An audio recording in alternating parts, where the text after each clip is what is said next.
prendre celui-ci. Donc, le secteur du nucléaire, vous êtes là pour nous expliquer votre projet et exactement la façon dont France 2030 vous a aidé et vous a permis de vous accompagner. Tout à fait. Bonjour, Monsieur le Premier ministre.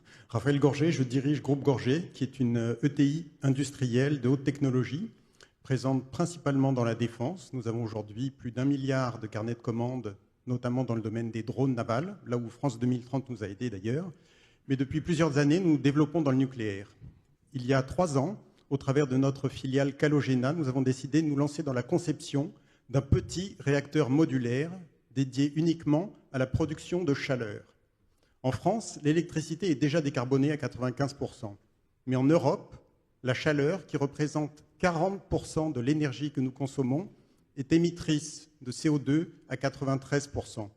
Aujourd'hui, cette solution Calogena est la seule solution à l'échelle qui permet de décarboner. Aujourd'hui, pour chauffer nos villes, on brûle quelque chose.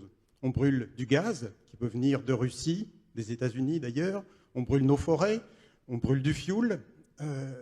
Le nucléaire me semble être la seule alternative à l'échelle pour décarboner.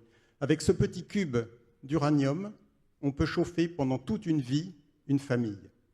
Et aujourd'hui, nous sommes accompagnés par France 2030 depuis 3 ans. Et au travers d'une dernière phase de sélection qui a eu lieu récemment, nous continuons à être accompagnés et ça marche. C'est indispensable parce que dans des univers tels que celui de l'industrie du nucléaire, où les temps sont particulièrement longs, un projet aussi ambitieux que celui, ni plus ni moins que de construire un acteur privé du nucléaire, nécessite effectivement d'être accompagné. Mais quand je dis que ça fonctionne, c'est qu'après nous être vus attribuer un premier site en France, nous allons répondre dans quelques semaines à un appel d'offres gigantesque organisé par la ville d'Helsinki, qui a décidé de se chauffer intégralement au nucléaire. Pour nous, c'est potentiellement 15 centrales nucléaires et surtout, plus important, une potentielle commande dès 2027 d'environ 1,5 milliard d'euros. Je vous remercie. Merci. Merci beaucoup.